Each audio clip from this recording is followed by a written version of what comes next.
Hello guys, ഞാൻ ഇന്ന് എവിടെയാണെന്നുള്ളതെന്ന് വെച്ചാൽ ഞാൻ മേഘ ചേച്ചിൻ്റെ വീട്ടിലാണ് കേട്ടോ.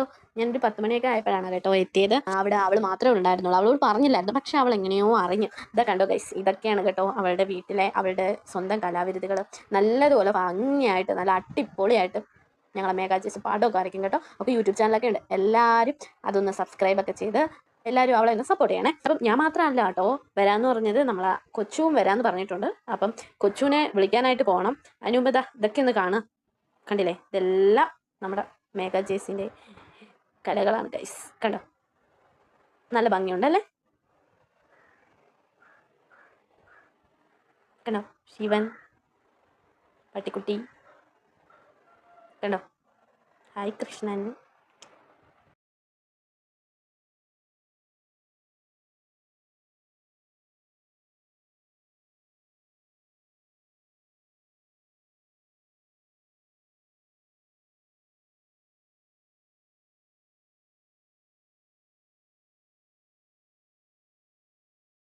അങ്ങനെ ഞങ്ങളിതാ കൊച്ചുവിനെ വിളിക്കാൻ വേണ്ടിയിട്ട് വേളാവൂരാണ് കേട്ടോ ഉള്ള സ്ഥലം.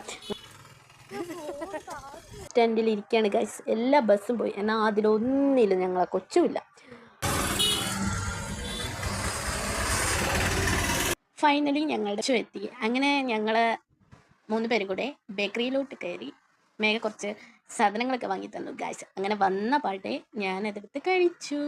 വിശപ്പൊക്കെ ഒരുപാടായോണ്ടേ ഇടയ്ക്കിടയ്ക്ക് ഇങ്ങനെ കഴിച്ചുകൊണ്ടിരിക്കണം. അങ്ങനെ ഞാൻ ഓരോ ഇടവേളകളിൽ ഇങ്ങനെ കഴിച്ചുകൊണ്ടേയിരുന്നു.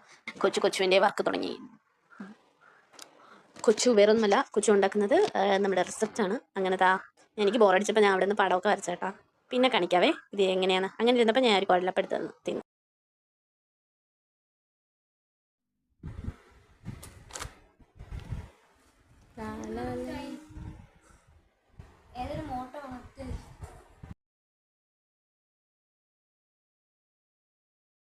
കുറച്ച് കഴിഞ്ഞപ്പോൾ ഫുഡ് കഴിക്കാൻ വേണ്ടിയിട്ട് അവൾ വിളിച്ചേട്ടോ. അങ്ങനെ ഫുഡ് കഴിക്കാൻ വേണ്ടിയിട്ട് അങ്ങോട്ട് പോയി നോക്കി. അവൾ കണ്ടമാനം ചോറ് ഇട്ടു വന്നു. എന്നിട്ട് പറഞ്ഞിട്ട് മൊത്തം കഴിക്കണമെന്ന്. എന്നെക്കൊണ്ട് കഴിയത്തില്ല. എന്നാലും ഞാൻ മൊത്തം കഴിച്ചു കേട്ടോ. അവൾമാരി എന്നെ ഇരുത്തി അങ്ങ് തീറ്റിച്ചു. ചക്ക ഉണ്ടായിരുന്നു, തോരനുണ്ടായിരുന്നു, തീയലുണ്ടായിരുന്നു, രസം ഉണ്ടായിരുന്നു. നല്ല ടേസ്റ്റായിരുന്നു കേട്ടോ. അങ്ങനെ ഞാൻ ചോറൊക്കെ കഴിച്ചു.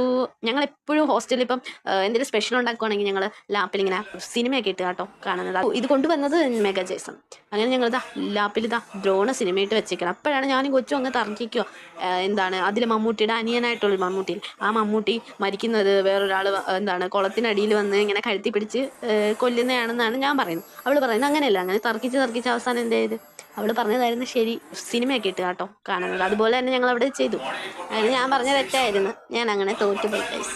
ചക്കയൊക്കെ കഴിച്ചതിൻ്റെ ക്ഷീണത്തിൽ നല്ല